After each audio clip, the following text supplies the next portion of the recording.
as government, we communicate to the people of our country on efforts to flatten the curve and reduce infections of coronavirus in our country.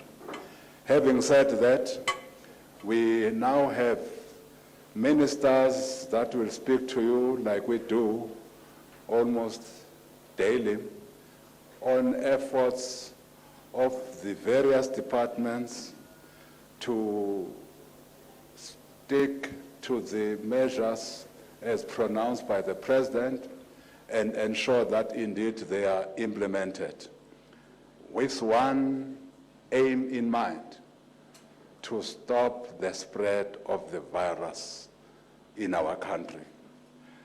I will start with the first colleague, who is from the Minister of Mining and Energy, Minister Gwede Mantashe. Come and speak to us, sir.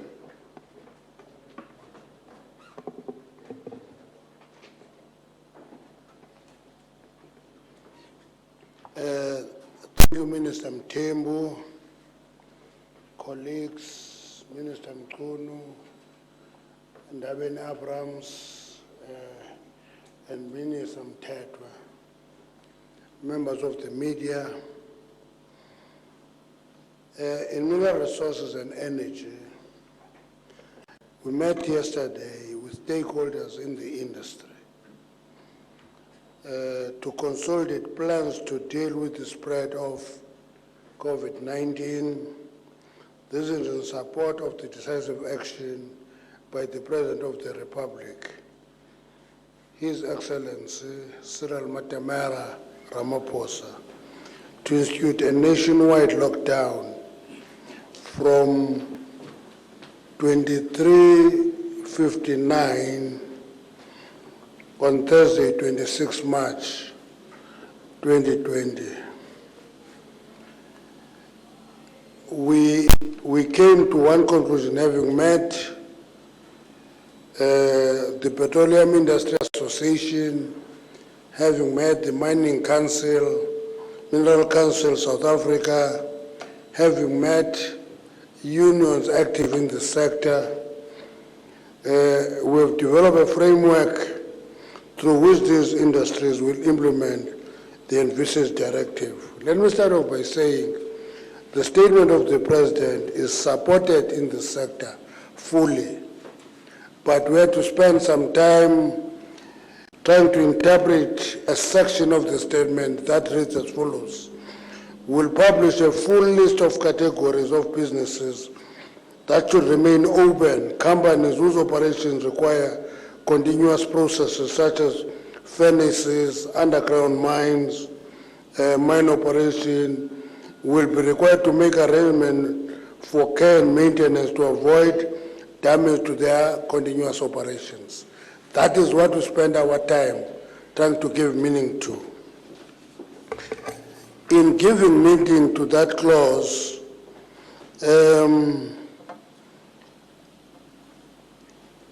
we took it, this is being done in order to safeguard lives of the people first. That is number one. While ensuring that limited economic activity which will be undertaken during this period is also supported. I want you to underline the adjective limited. Limited economic activity will be supported. In all our undertakings, we are considering health, security, as well as socio-economic impact of COVID-19 on these industries. The industry will be required to prioritize health and safety of employees, suppliers, contractors, and other relevant personnel. While demand is expected to decline in the period ahead as a result of restrictions on economic activity, security of energy supply remains critical.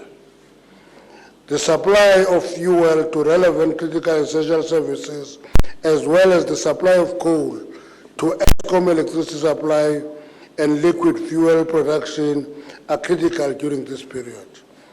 We are mindful that in some mining operations and processing plants, a complete shutdown will not be feasible, as a restart from scratch may be too costly. This could negatively affect security of supply and therefore the economy as a whole. We are adopting a risk-based approach with worst-case scenario planning, and all companies are required to ensure that their business continuity plans are fit for purpose. Broadly, these are the following measures that are going to be followed. In mining, mining operation will be scaled down significantly, particularly deep-level mining, which is labor-intensive.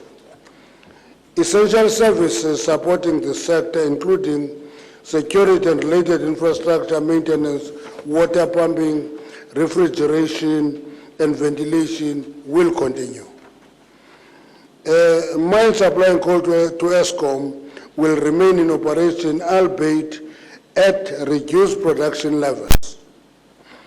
For exports, each case will be evaluated on its merits, and if there is anybody who is under pressure to supply outside consumer, that case will be brought to the attention of the command structure of government. So those will be looked into individually on the merit of each case. Services being rendered to communities such as supply of water will continue. Where mines in a particular area in terms of their social labor plan supply water to a community, will want that to continue. Production in gold, chrome, manganese, and other sectors will be scaled down, while processing of surface material in PGM sectors will continue for production of, among others, medical products. This will allow smelters which cannot be switched on and off abruptly to remain operational. So there are those smelters and plants that if you switch them off, it is hugely costly to restart, or it is also technically dangerous to do so. Those will be supported with reduced production to keep them going. In order to contain the spread of COVID-19, travel will be restricted in line with the regulations to be outlined by the Minister of Cooperative Government and Traditional Affairs. Mineral Council has committed to avail its health infrastructure, facilities and staff during the lockdown to support government efforts. In other words, in the health services in the mines, if there is pressure to actually provide and avail beds, those will be availed. Or in the case of quarantining facilities and there are empty hostels that can be cleaned quickly and be used to be used for quarantine, those will be availed. That is the commitment that has been made. On energy, the following activities are among those which will be considered an essential service. The production and distribution of petroleum products, including fuel, paraffin, liquefied petroleum gas. This entails shipping, manufacturing, terminal distribution, and retail. In the case of petroleum products, imports will be scaled back for the duration of lockdown, as there will be excess capacity. Our calculation is that because demand will have declined, therefore there will be no pressure to import additional products. Regulatory oversight on nuclear facilities, as well as nuclear safeguard inspections, those will continue. Production and supply of nuclear medicine and chemical used at refineries, those will be continued to be produced. Safari 1 research reactor and support technical services will continue. Engagement are ongoing between the sectors and the relevant government departments and state-owned entities. Will continue to provide updates as the situation unfolds. Thank you very much. Thank you very much, Minister. As we speak, we are linked to Cape Town.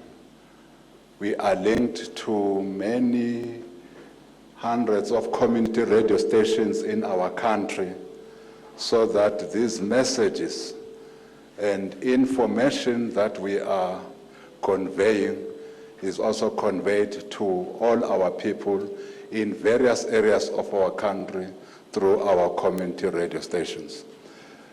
I will now request Minister of Public Service and Administration, Minister Mkhono, to come and speak to us on what we'll be doing in that area.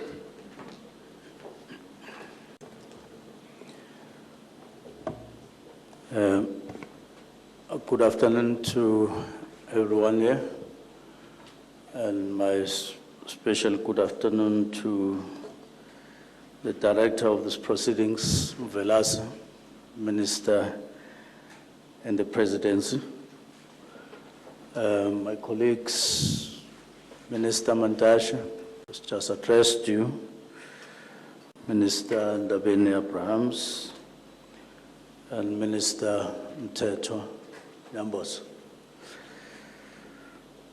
We appreciate this opportunity to talk to you and via you talk to the public about what we are saying in relation to our portfolios, and I'm specifically focusing on public servants and public service general. Firstly, to state that the main duty of public service is twofold.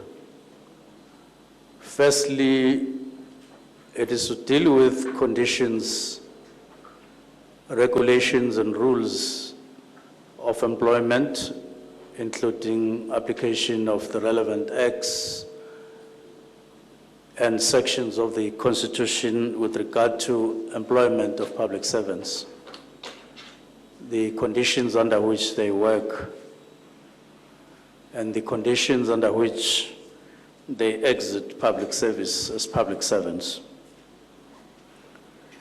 So following the declaration of the state of national disaster by the President of the Republic,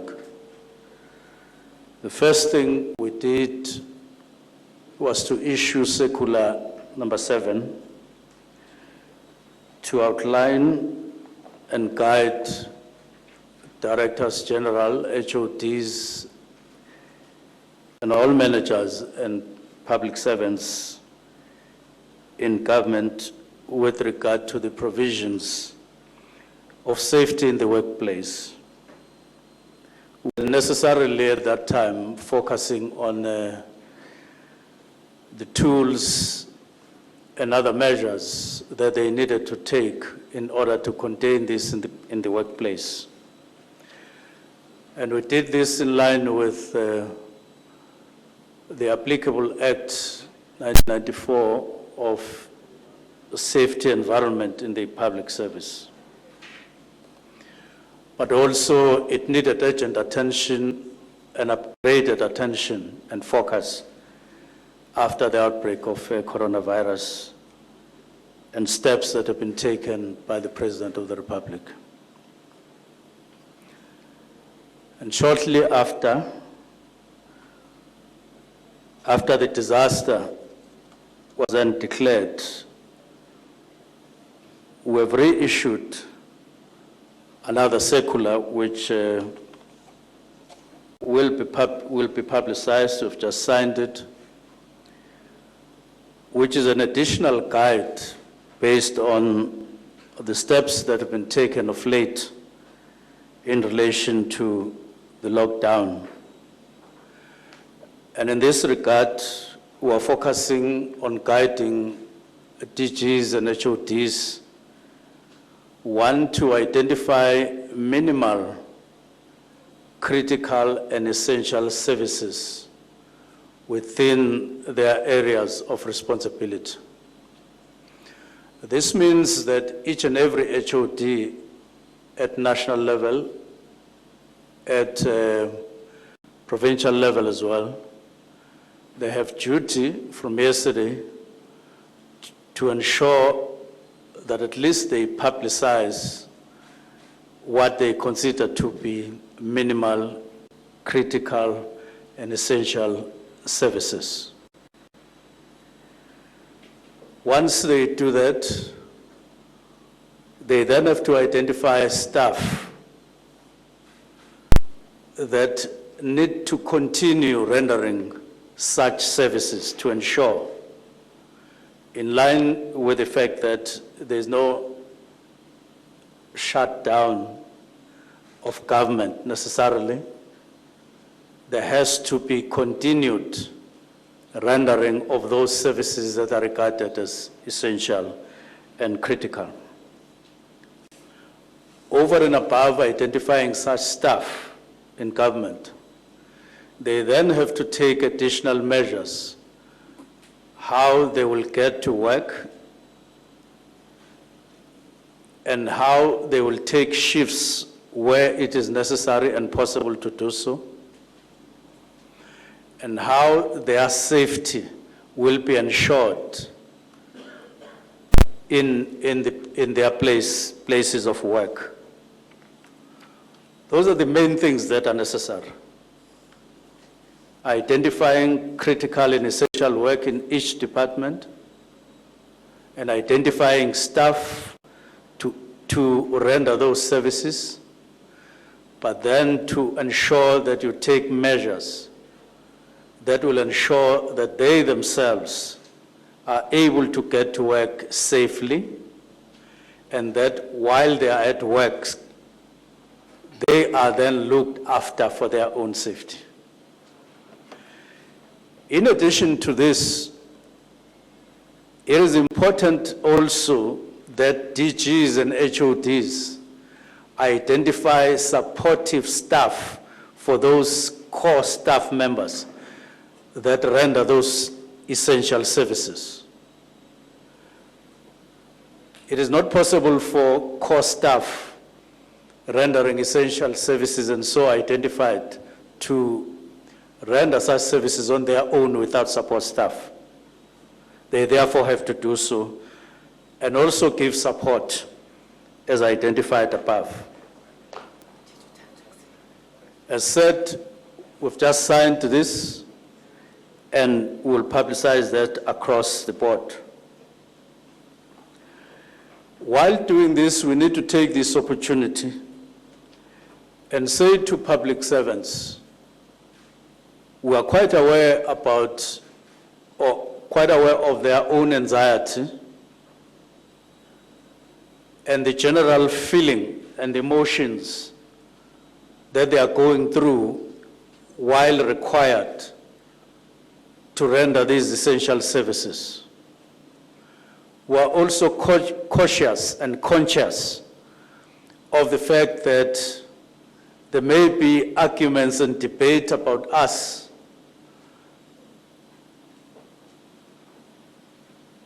on something that would border on arguments of treating staff unfairly, in the sense that there are those who are going to remain at work and those who will be required to work from home. And we want to say, firstly, in this regard, we've made sure that we work with unions and will continue to do so. This is not a once-off thing, because this is an occurrence that has just happened without any plan. So we'll invite organized labor to continue working with us in ensuring that we go through this period of emotions and this period of sensitivity around everything, including health itself.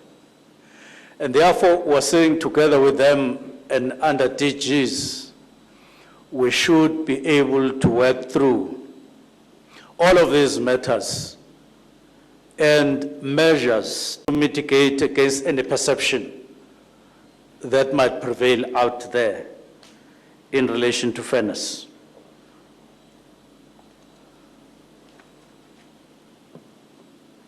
We want to acknowledge that we are in a period where quite a number of public servants will be required to work, nevertheless work from home. And we want to say to them, you will continue waking up in the morning,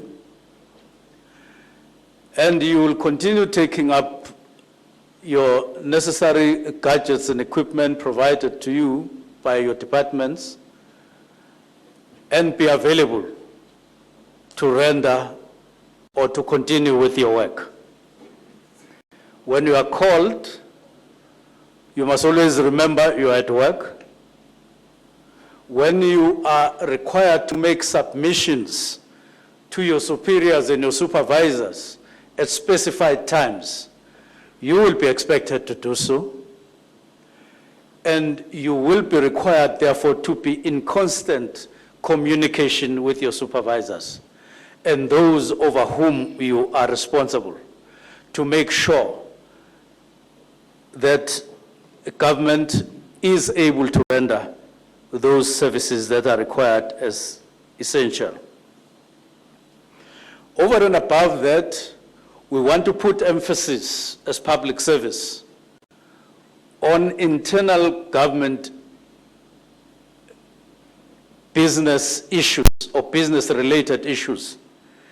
These relate to matters of ensuring that at the end of the month, all public servants are paid duly, and that preparations to pay them the next round is also prepared, well prepared for. And this requires, therefore, that those that work in corporate sections of all our departments, they don't necessarily or unnecessarily cause breakups in government business, but they continue to ensure smooth running of government in relation to that, including some HR services, some budget-related services. We want to join our President Ramaphosa, in thanking, as he did, all public service across the country for their continued understanding and loyalty to government, and the understanding that we have a duty to the citizens of our republic. And even in these trying times, including trying times in your own health as a public servant, you are still being called upon to actually heed the call and render the services that you are required to render, including those that will be identified or are being identified to remain on duty and render essential and critical services. We say thank you very much to all of them, and we will continue supporting them. And the DGs and HODs across are required to do so. And my last reminder is to say, in particular, DGs are at work. Ministers are not going to work alone, and they are not going to run around without the necessary support from DGs and from all other staff that has been identified. Which days DGs will be working from home and from work, from the place of work, we leave that to our colleagues in various ministries, in provinces and nationally. Safe to say, DGs in particular are required to lead from the front. Thank you very much. Thank you, Minister Mkono. We proceed, we request Minister Nyambos Mthethwa to come and speak to the nation. You know, Minister Mthethwa is responsible for arts, culture, and sports. Nyambos.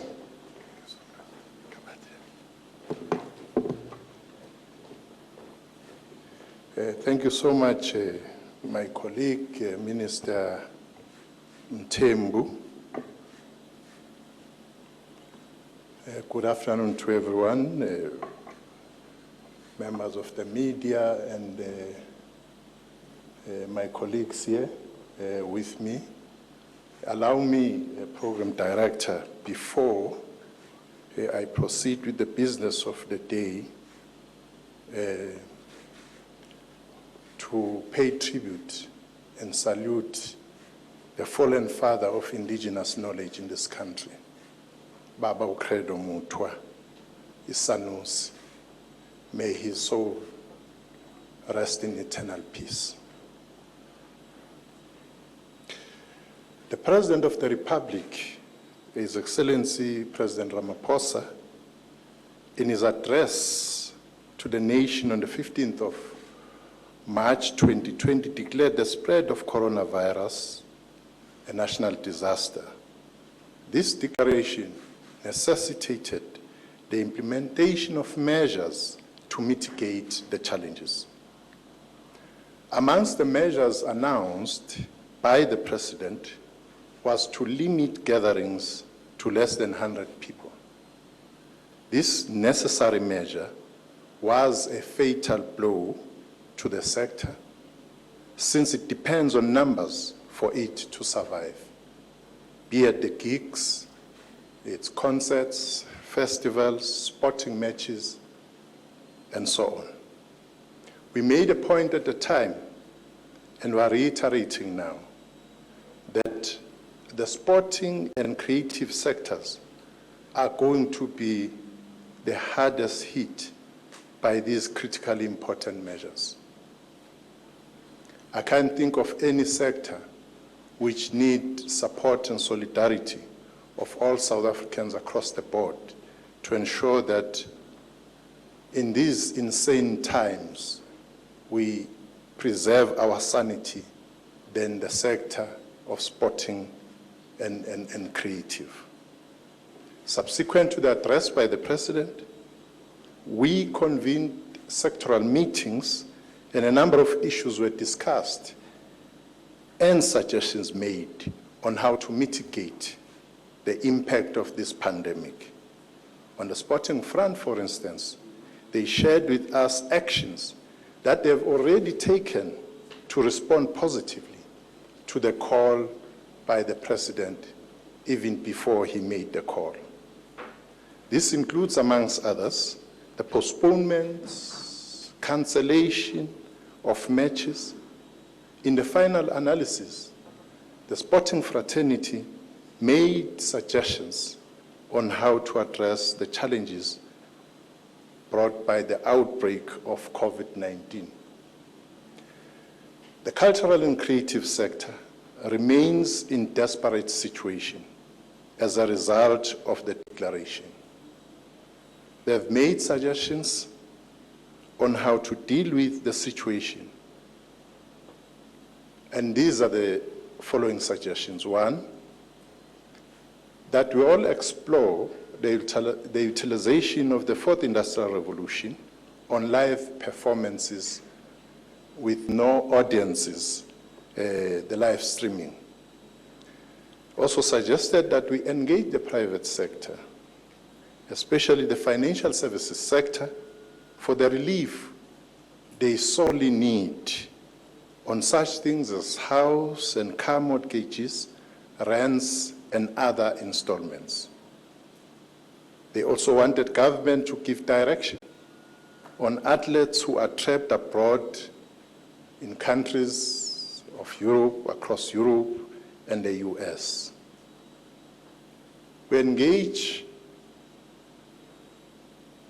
We also were asked to engage our sister Department of Communications to avail platforms for key individuals in the sectors to send messages of hope and awareness on coronavirus emphasizing on indigenous languages.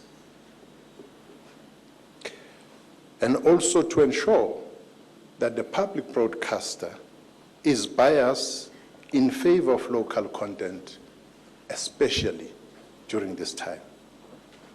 This will go a long way in alleviating the plight of artists and athletes. In this meeting, we also had the presence of organized formations in the sector, such as the national federations, all the national federations in sport, and the confederation, ASCOC. On the side of the cultural and creative sector, we had Federation of Creatives, the Creative and Cultural Industries Federation of South Africa, known as CIFSA.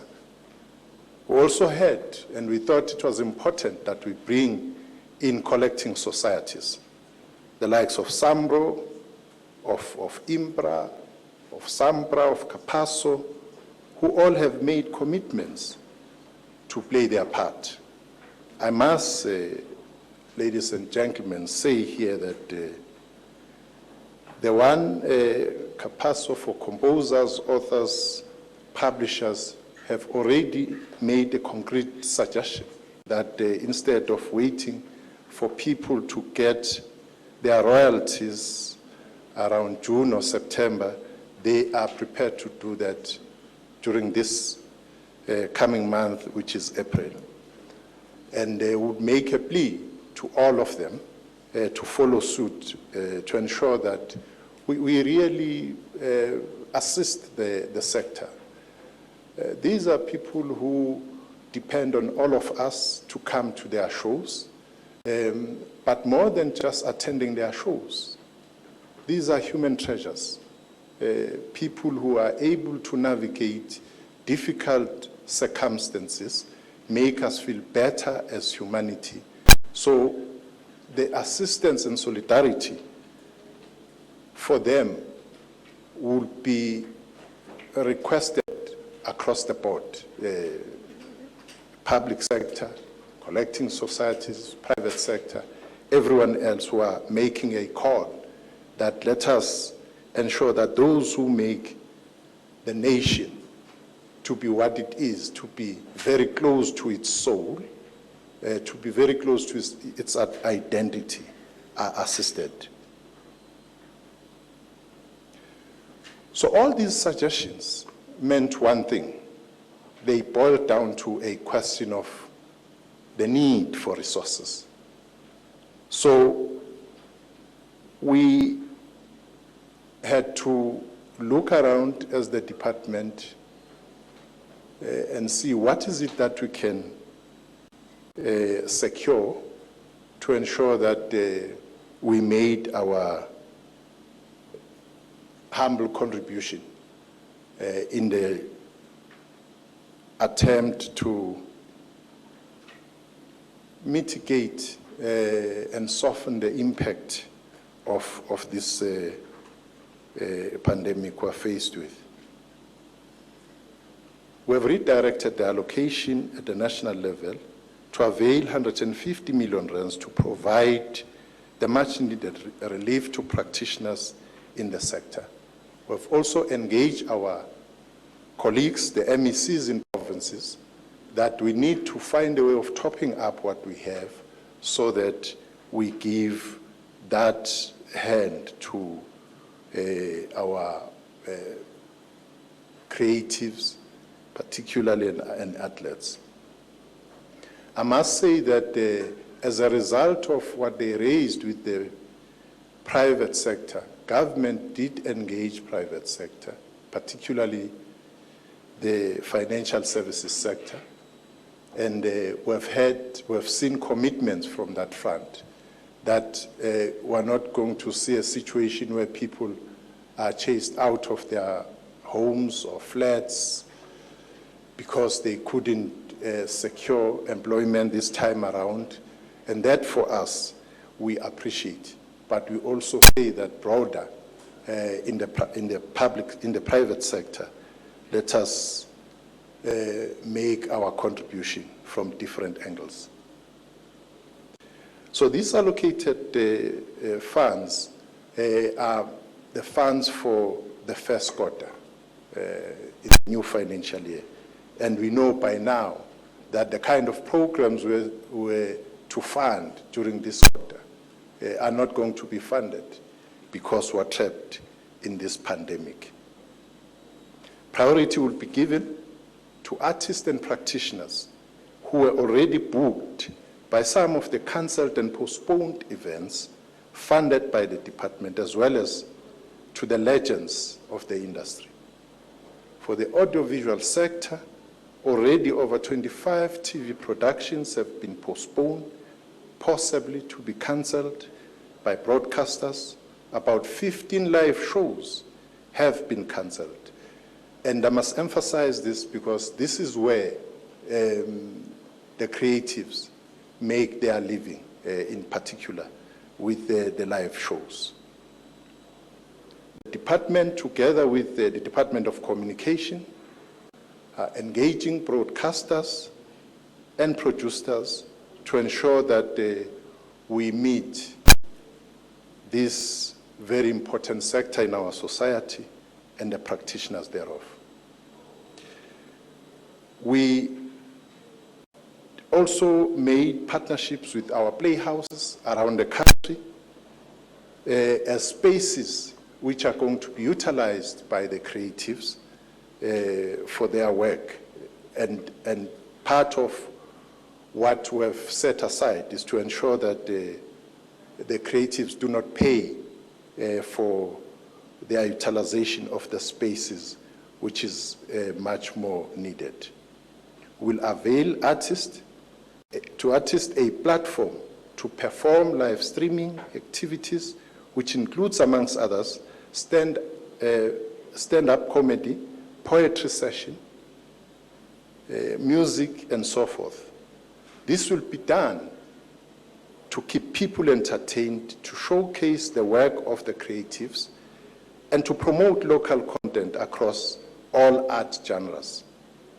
The department will commission service providers in the digital space to curate new programs in all disciplines to ensure that artists continue to do their work. The department will share details of plans on the process for participation. The National Video Foundation, the National Film, NFVF, the National Film and Video Foundation will offer immediate relief to practitioners in the film industry by prioritizing and making payments to beneficiaries that have submitted milestones in the past 2 weeks on an urgent basis. Beneficiaries who have yet to submit milestones over the next 3 months will also be paid. NFVF also intends to release a call for development, post-production, animation, and archive by the end of this week, which will ordinarily have only been released in August. The aim of this exercise is to ensure that normal processes are applied to all applications, including council approvals, by the 10th of June to keep the industry going. The foundation will further reprioritize funding earmarked for the film festivals which have been cancelled and realizing them for an early production in September 2020. As part of Slate's program, which benefits young emerging producers, the NFVF has further identified a savings of 4.5 million rands from the current fiscal, which will be used as part of the relief program. NFVF will provide a cash injection of 500,000 rands to 9 companies currently commissioned by the organization. This relief will only be contained to the slates currently commissioned by the institution and would be extended to anyone else in the industry. On the key messages, the department further calls upon both public and private broadcasters to lend a hand in the relief program towards the sector by paying more locally produced content to enable artists to earn royalties and to show patriotism towards their country. Part of the department's education and awareness program is to share messages about COVID-19, but also to communicate messages that will bring courage and hope to South African citizens that we are a resilient country and we can triumph in spite of this pandemic. Through our campaign, we will be sending out a strong message that carries many voices. This we will attain by commissioning young and upcoming artists, renowned artists, and our legends to curate via their respective social media platform. Thank you for your attention. Enkosi Nyambosi, siyabonga baba. Before we have the next speaker, we just want to sort out something, Minister. Nethi kancinci nje, awuyifaki ibe enhle le nto. Ufuna ukuthi ibe enhle le background.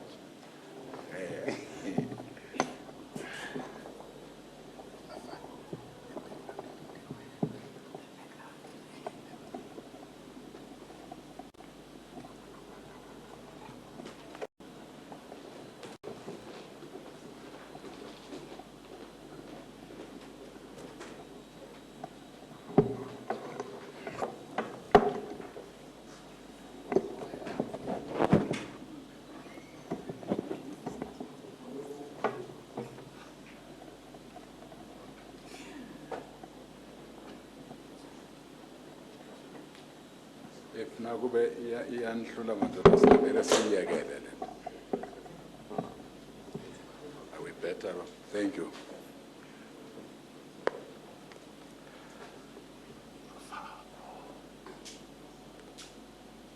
We wanted to ensure that there is our branding.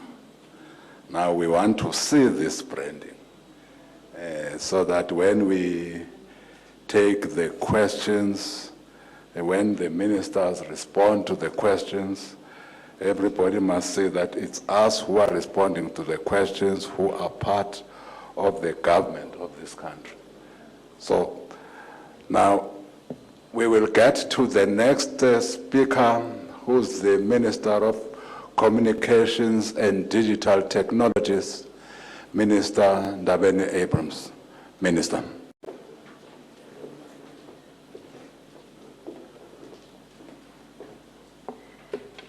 Thank you, Director of the Program, Minister Mthembu.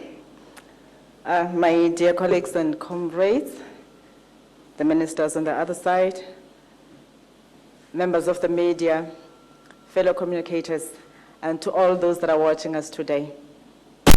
I join my colleagues in a call that has been made by President Ramaphosa to say this is high time that we work together in ensuring that we minimize the impact of COVID-19 virus. This therefore meant that as the department, we have a responsibility to make sure that, amongst other things, we get the people of South Africa to communicate. Amongst other things, it is the platform that the people of South Africa must utilize in order for them to communicate. Key to that, it is the technologies and the software that the people must utilize. Program Director, I'm happy to say, last week a group of 23 CEOs gathered together to say, as the industry, they want to help government and the people of South Africa to be able to realize what I spoke about. It is in this context that our consolidated input and response thereof to the COVID-19 virus looks to the following elements that I'll be talking to. The first one is that you know of in terms of dissemination of real-time public information. The second one is to ensure access to communications infrastructure and digital services. The third one is to provide individual tracking and tracing through the existing legislations that we must look at. and the platforms thereof. The other one is to support the following key sectors of our society, being education, health, and local government. Of course, if I talk about access to communications infrastructure and digital services, it tells you already that one envisages a situation whereby there's going to be too much traffic on the network. That is, a call has been made by the President for a lockdown, and Minister Mkhunu has released the public service to say, go and work from home because we need you safe. And the private sector has done so. And therefore, as government and the department, we've seen it important that we therefore help provide capability to those that are providing the networks. It is in this context that ICASA, our regulator, is considering, amongst other things, ensuring that we will provide spectrum relief to those that must therefore provide the services. As they'll be providing that relief, it has to be done in accordance with the law, taking into consideration what is it that we want to achieve, but most importantly, being able to keep track of the infrastructure that will be rolled out, so that by the time we get out of this dilemma, the spectrum goes back, if possible, failing which the regulator will determine what therefore must happen with the temporal spectrum. It is in this context again that as the Department of Communications and Digital Technologies, we have seen and observed as people who are amongst others in this world that the education system has been disrupted. And of course, ours as the people in the technology space is to say, how do we then bridge the gap that has been caused by whatever that has led to us being here?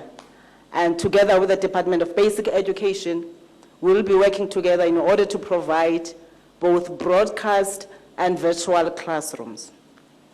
Our children are sitting at home, and they're playing cartoons. Others are busy finishing food. Parents are worried. And ours is to say, how do we make sure that our own students at home can be in a classroom whilst they're in their comfort at home? Which is why SABC has availed a channel that will be dedicated to education, including identifying 2 studios whereby the broadcast of the virtual classrooms will be provided. As we talk about this, we don't refer to videos that are recorded, that are going to be showcased, but an environment where we're going to have teachers live on the studio and in the virtual classrooms teaching children, that would encourage parents to make sure that they wake up and put on their uniform like they will do when in their classrooms. We're bridging the digital divide. Ladies and gentlemen, as I talk about that, a sum of about 100 million has been set aside to enable the small businesses in our sector that should be carrying out the work that I spoke about.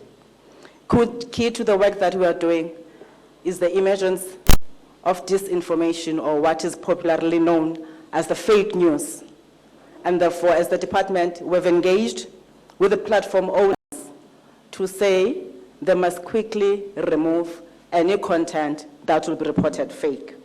We are happy to say the response has been positive, and the platform owners have signed an agreement with the department.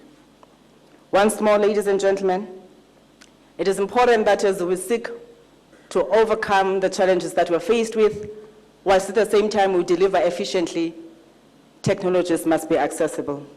This therefore tells that our industry players may be looking for new equipment, and we therefore call upon our authority to make sure that there's type approval of network equipment and handset devices based on the applicants meeting predetermined criteria.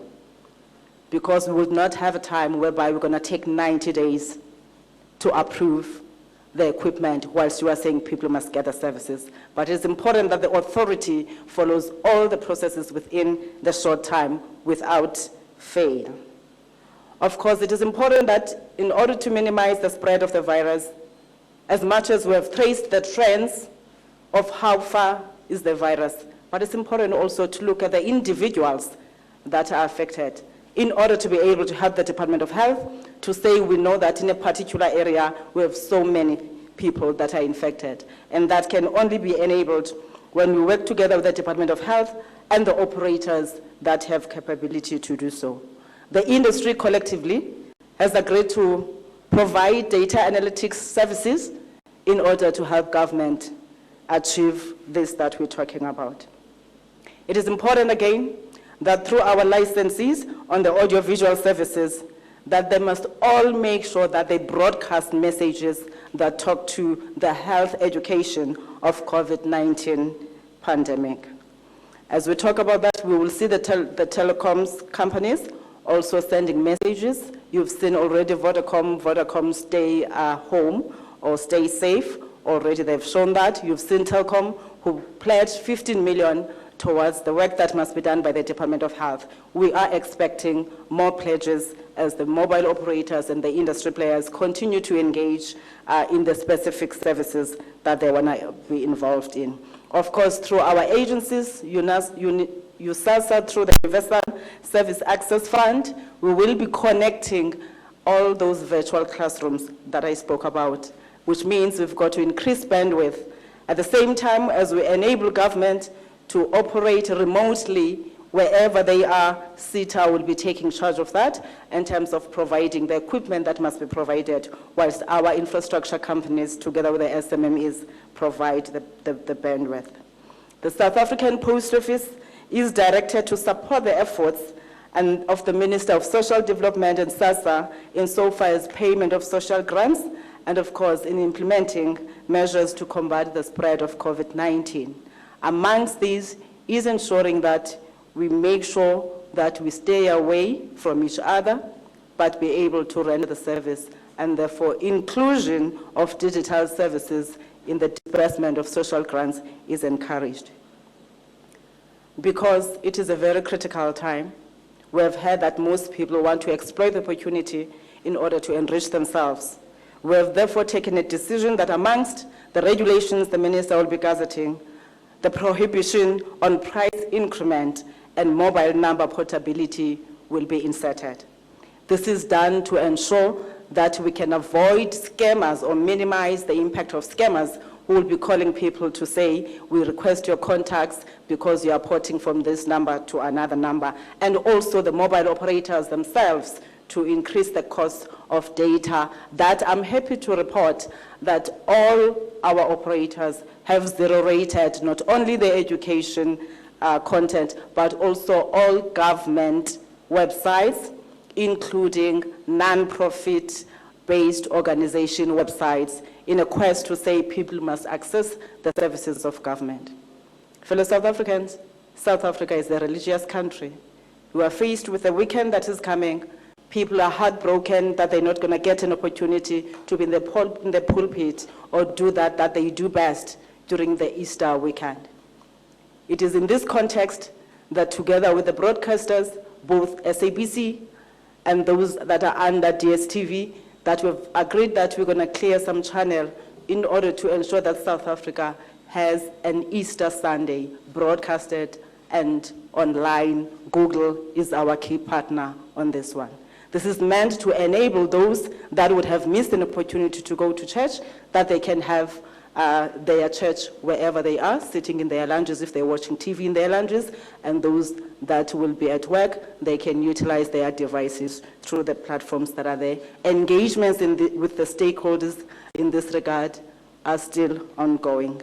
Ladies and gentlemen, I want to thank you, but most importantly, I want to say we've called for these services that are being offered here by these gentlemen and the lady in front of me, the broadcasters that are here, our people in the print media space, to say these are essential services. As we say, there is essential services.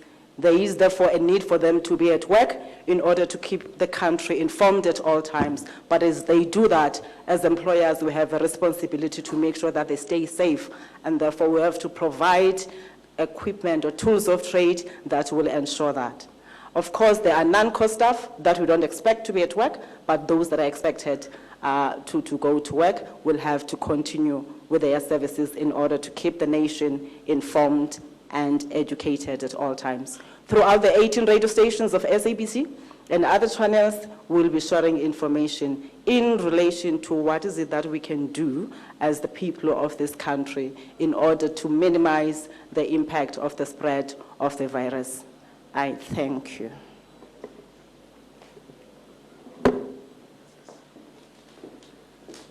Thank you, Minister Ndabeni Abrams.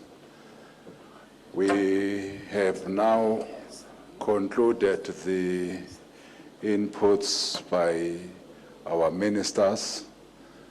As tradition will demand, we will now give you the opportunity to ask questions, clarity, and for better understanding of what they would have said here.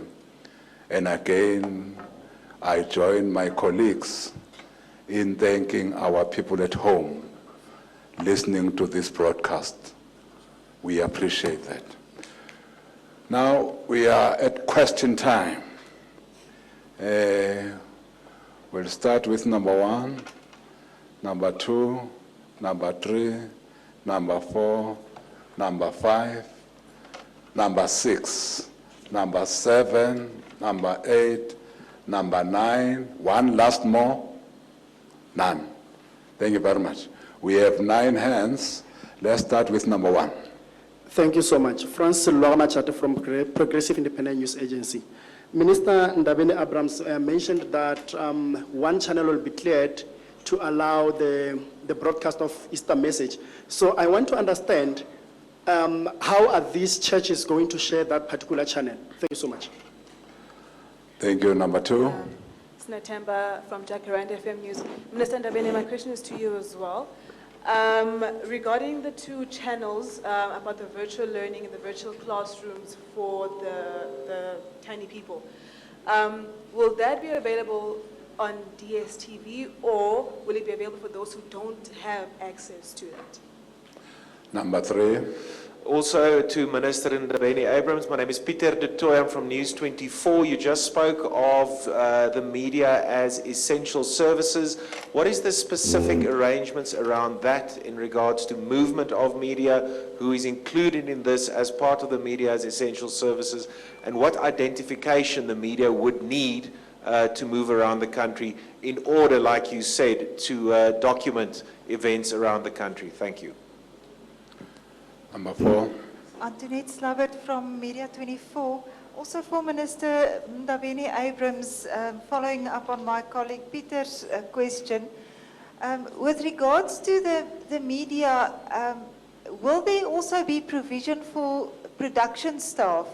It's not only journalists who have to gather the news, but also the staff that assist in disseminating the news.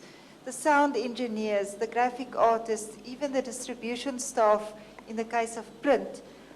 Can you please just put our minds at ease about those staff, because without them, there's no sense in gathering the news if we cannot disseminate it. Hi, this is 5. Next. Yeah. Hi, this is Nomvelo Chalambera from News 24. This is to Minister Abrams. I wanted to find out, in terms of the virtual learning, will there be provisions made to those who don't have any access to sort of any TV? What provisions for kids that don't have access? And when will you start rolling out these virtual classrooms? 6. Vickers Burger from Media 24 as well. It's also relevant to or connected to some of the questions. I'm just following up on that as well. Is to add on with what my colleague said about the media and the movement of the media. Those that distribute news, like newspapers, publications, titles, and so forth, will they be allowed to move around? What is the restrictions or whatever with regards to them? Next. Good day, my name is Arissa, and I'm also here from Media 24. My question is for Minister Mthethwa. On a practical level, how will artists be able to qualify for the funds that have been made available, and how will they be able to apply for these funds? Thank you. Next. Sipho Stirman, Sipho Stirman from SABC TV News. This goes to Minister of Mineral Resources. Are you saying that mines that are supplying coal to Eskom will be in operation but in a reduced capacity? Will this affect electricity supply in the country? Will we experience a load shedding during this 21-day lockdown period? And also to Minister Stella Ndabeni, this Just a minute. Can we get a better mic? Okay. Because we can't hear you clearly. All right. Sipho Stirman from SABC TV News. I'll just repeat that question to the Minister of Mineral Resources. Are you saying that mines that are supplying coal to Eskom will still operate but on a reduced capacity? Will this then affect general power supply to the country? And should South Africans expect load shedding during this 21-day lockdown period? And to Minister Stella Ndabeni, this proposed channel that will be available for educational purposes, when is that going to come on board exactly? And I think one of the colleagues did ask, is that going to be available on both free-to-air or is it only for DSTV purposes? Thank you. Thank you very much, colleagues. You can answer from where you are seated. Who's the first taker?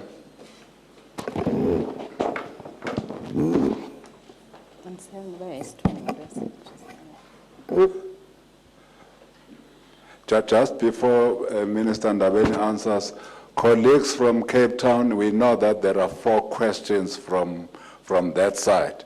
When we are done with this, we will come to you. Thank you very much. Minister.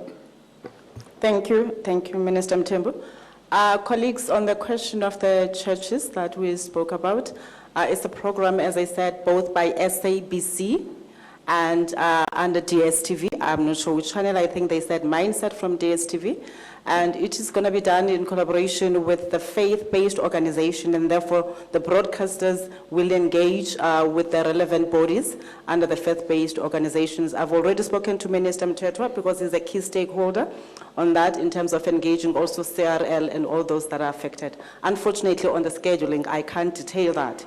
It is those that are involved, but all we would like to see is that normally you would see when they go to F&B and they've called all the churches together and all of them, they get to share the stage, and our people can therefore be able to have the services that they are looking for. So it's both SABC, which is a public broadcaster, and of course the DSTV channel that I spoke about.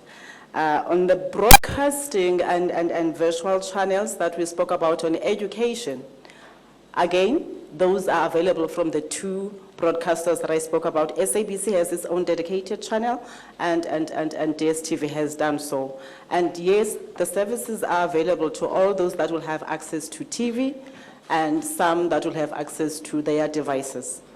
As part of the digital migration program in the department, we've decided again to make sure that we fast-track the process of introducing the IDTV or providing the IDTV sets to the households which are beneficiaries of the DTT program, but who have matriculants and grade 9 students in their houses. That will be the priority. So we're killing 2 birds with 1 stone to say we're fast-tracking the progress on digital migration while still providing education through the platform that we have from SABC and others.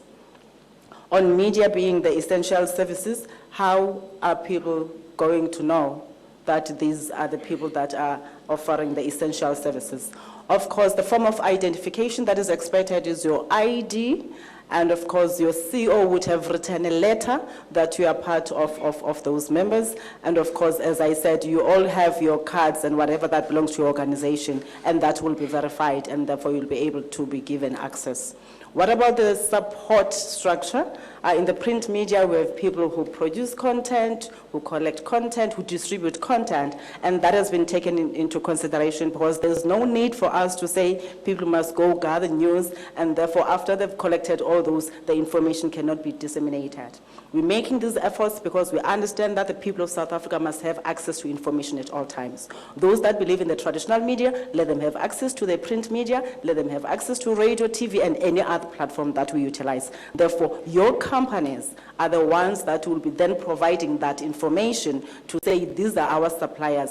And as I said, the letterheads and everything that will be done will be verified with the relevant authorities. We are also cautious of the scammers that would want to utilize this opportunity to want to claim that we're working for SABC or we're working for this department or from the licenses of the telcos to say we're coming to check your infrastructure whilst they want to do their things. So we'll be working hand in hand with the police in order to protect not only the field workers but the consumers themselves. Virtual learning, it was the same question. And I've really responded to both identification and the movement of those that are offering the services. I will therefore hand over to my colleagues. Thank you, Program Director. Thank you very much, Nyambas. Thank you very much, Minister Mthembu, and thanks for the question. We're still working the details of the criteria. But amongst others, we're looking at people who would be having a national and international footprint at a national level. We would leave mostly the up and coming for provinces to follow up. So we would be putting together a team of people comprising of legends and younger creatives to be the ones who are going to be presiding over the judgments on the criteria who should be on or not. Thank you so much.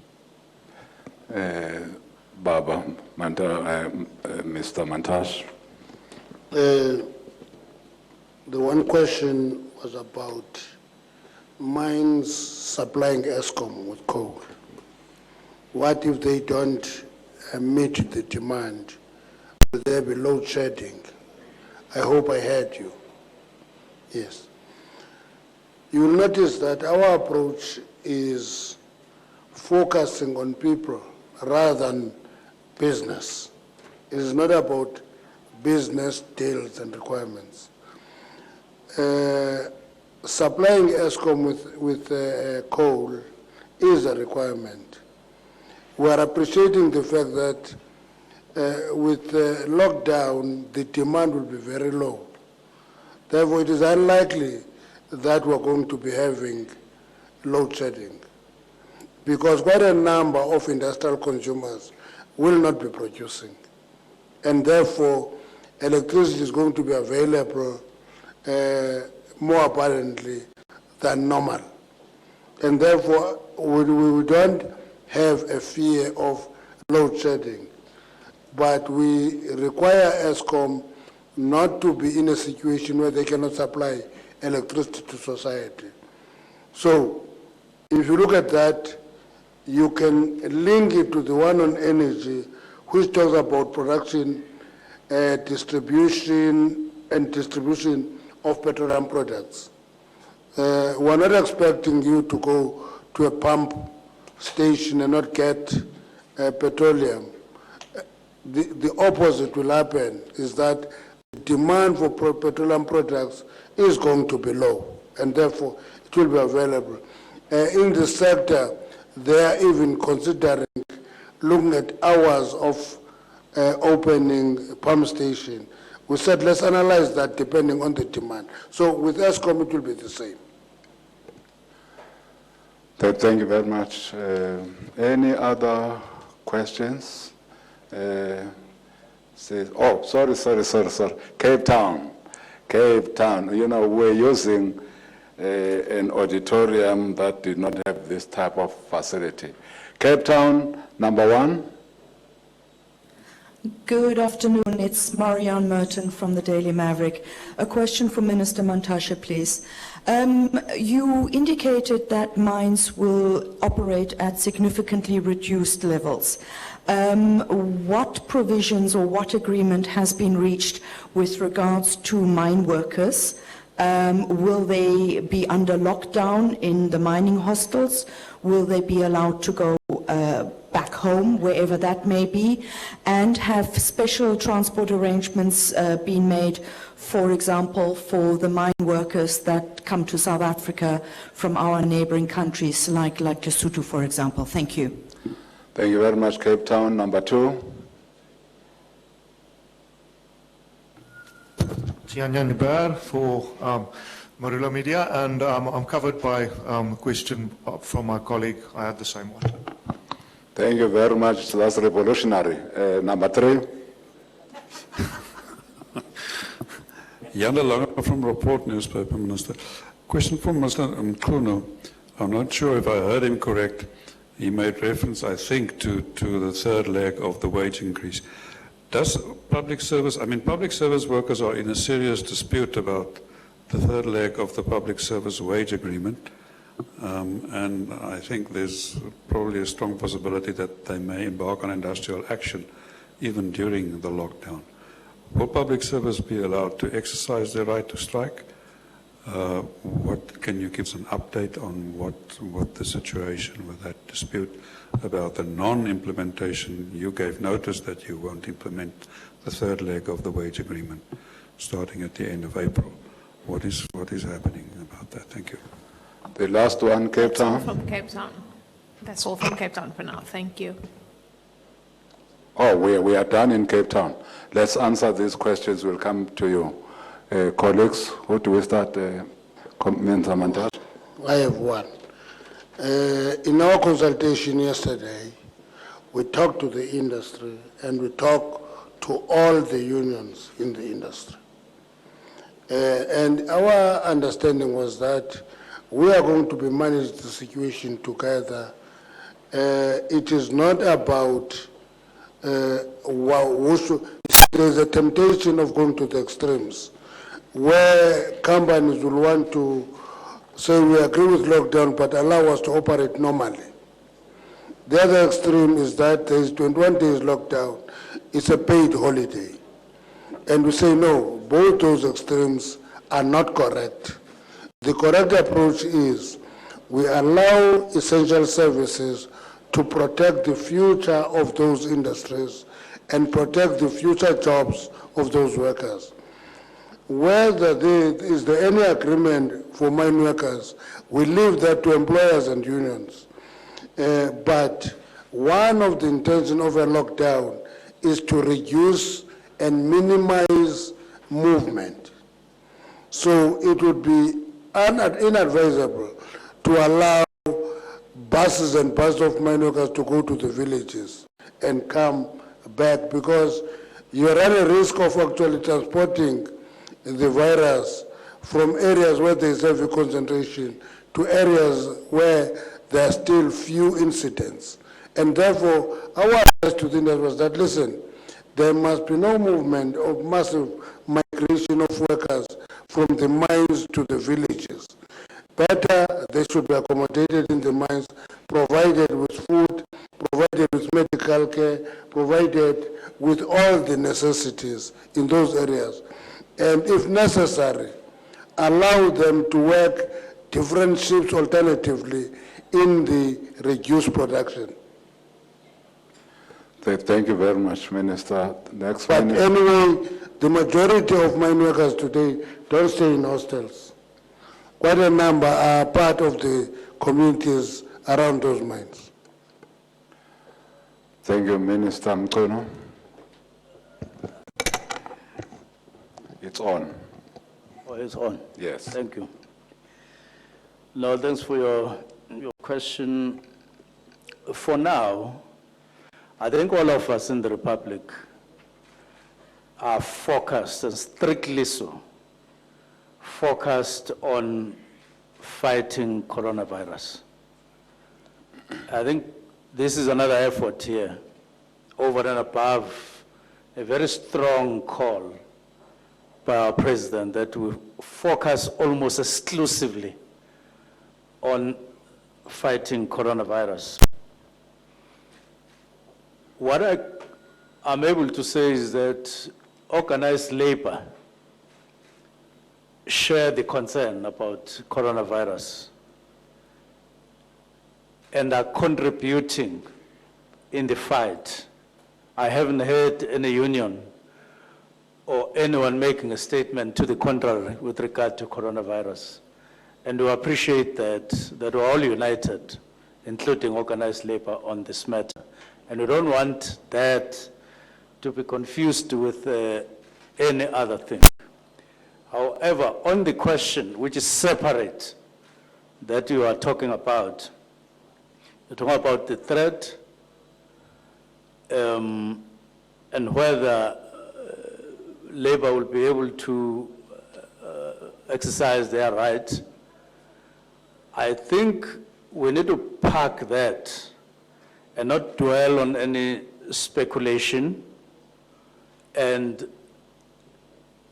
deal with the matter when you cross that particular bridge. Thank you very much. Minister Ndabeni Abrams. Thank you, Minister Mthembu. A question came through Minister Mthethwa. Why must we include print media services in the essential services? Who will they be delivering to as people will be quarantined? That's the question I got. Whoever that asked the question, you want to say, the fact that people are quarantined, it doesn't mean that they must be deprived of information. And the fact that the distributors of the papers will be distributing, it doesn't mean that they hand over the papers to the people. There are post boxes that are being used where people insert these papers, and others, they drop them at the shops, and people know how to deal with those. So we are careful and cautious of all the dangers that can be posed by this that we're talking about. But at the end of the day, we remain resolute that our people must have access to information, and we'll adhere with all the measures that must protect the people and will ensure that the industry itself adheres to them. Thank you so much. Nyambo, say anything? Thank you. By the way, just to add on the categories that will be exempted. Of course, our colleagues are coming now around 4 or 5 to talk about categories that we exempted. But we know for a fact that you can't not exempt people from accessing information, as the minister has said, and people who are the conduit of information to the masses is the media. So as to what will be the rules and regulations that will apply to those that are exempted, let's allow the colleagues that are coming to brief us at 4 o'clock. They've been working on those regulations and rules. Those rules will apply to all those that will be exempted. Now, having said that, can we then take some more questions, if there are any? Let's start at the back. Then the lady at the back. Then the lady with the yellow shirt. The lady here. Any other? Oh, done. So we've got 4. We have 4. Oh, 5. Thank you. Let's get started. Number 1.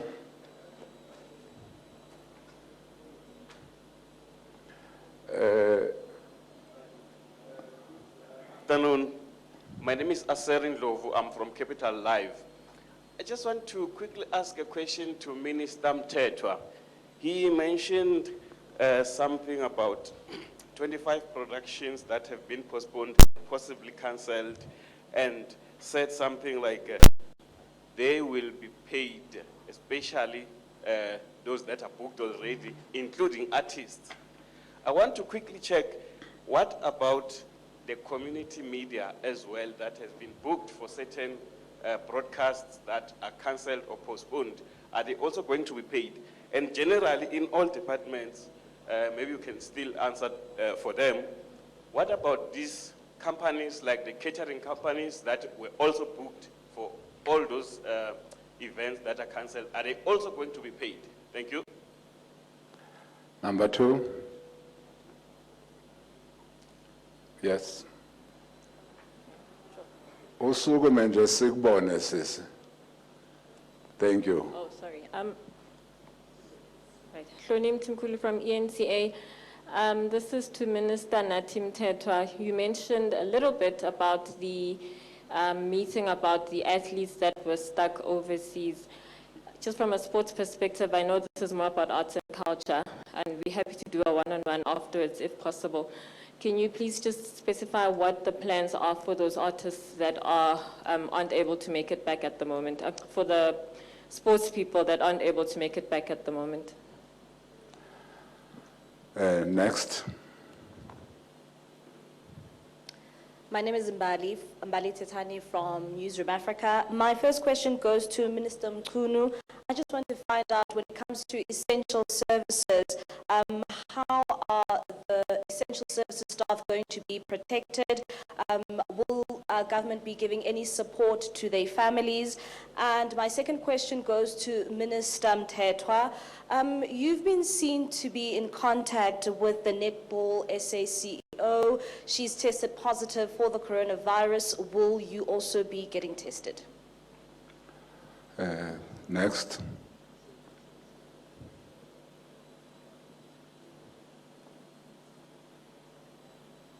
We have said, Nangale. Thank you. Hi, Arisa again from Media 24. My question is for Mr. Mkhunu. You mentioned that essential services who need to be called out will still be working. Can you please give details on which essential services this will be? For example, if a pipe bursts and a whole community is without water, will there be someone to come and fix these pipes? Thank you.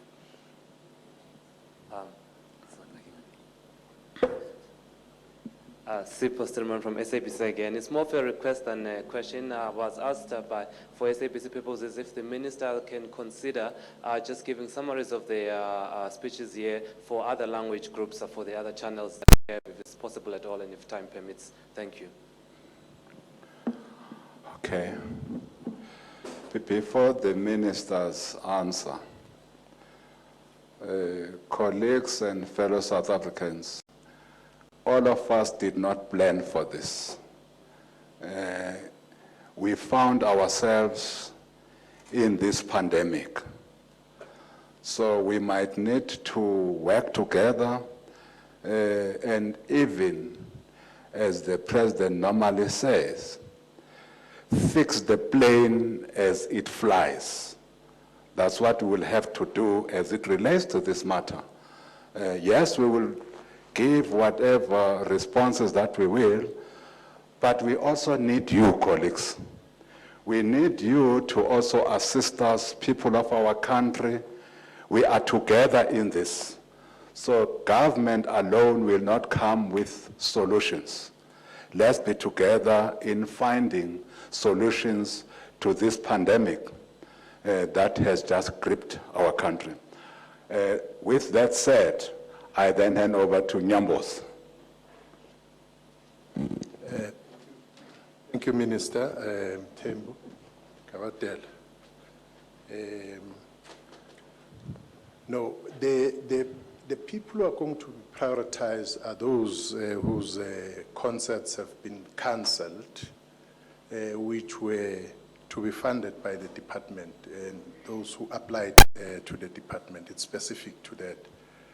With regards to community media, my colleague, Minister Ndabeni Abrams, is going to respond to that. The issue of the athletes stuck across the world is a difficult one because mainly it would be in those countries in Europe which are been identified by the World Health Organization as high risk countries, as it were. And as you know, that when the president made an announcement for the lockdown, those countries were banned to South Africa. Because if you follow the history of the infections, it has been by and large by people who are coming from different countries, as it were.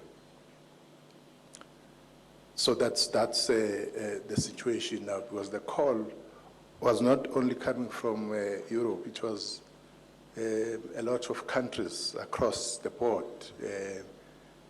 Resource-wise, it was going to be impossible for the government to ensure that people, one person in one country, and more than 100 countries to repatriate or evacuate them to South Africa. It's not the CEO of Netball, it's the president of Netball. She was in a meeting where we were.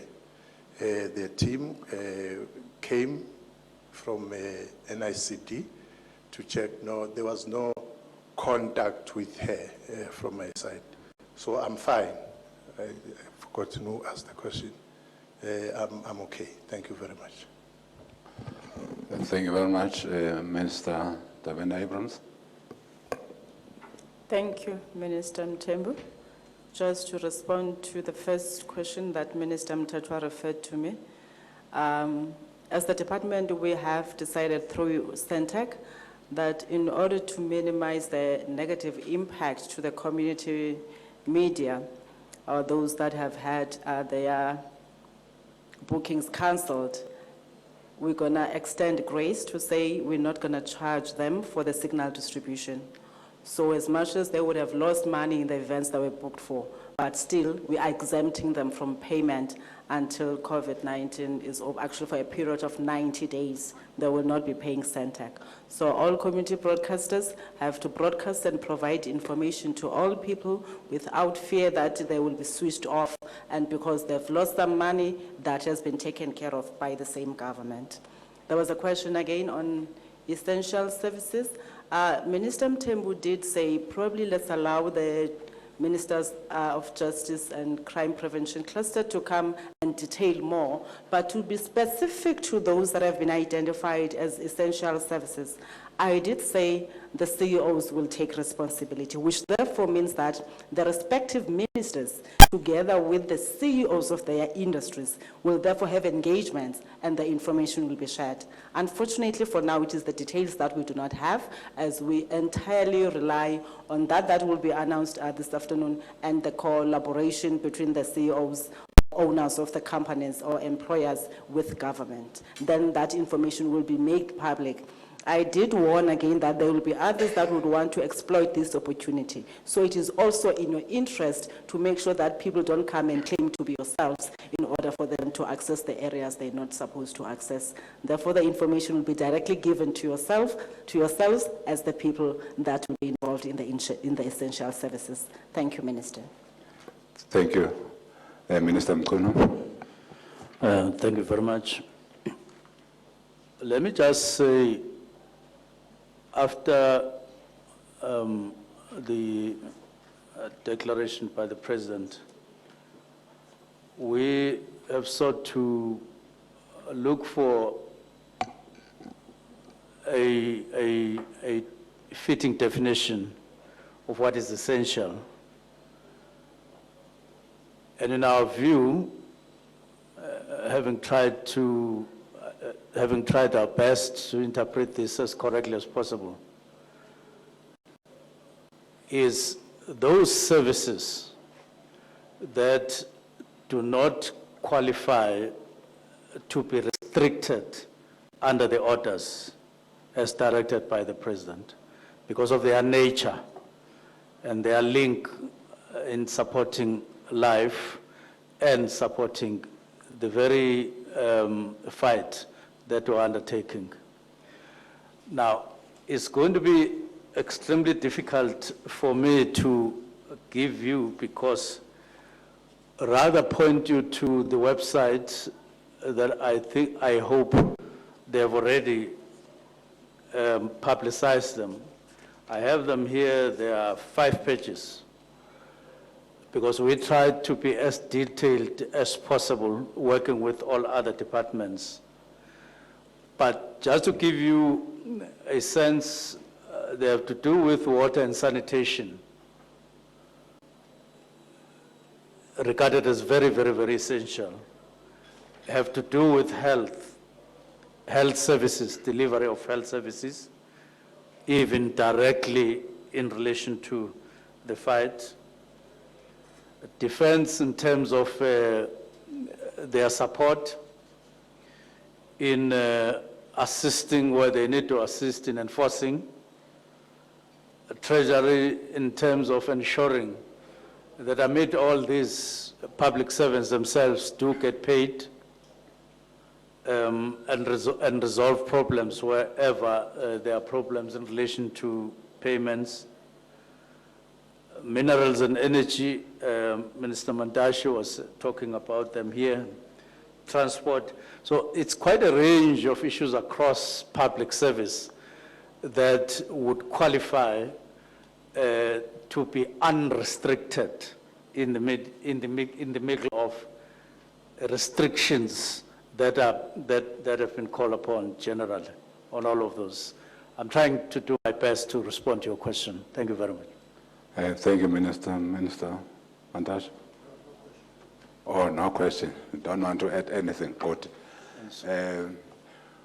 Colleagues, that then brings us to the end of this interaction. As we had announced yesterday and earlier today, we'll have another engagement with the Ministers of Justice, Defense, COCTA, Police, Transport, and of course, Intelligence, SSA, and again, we'll bring again the Minister of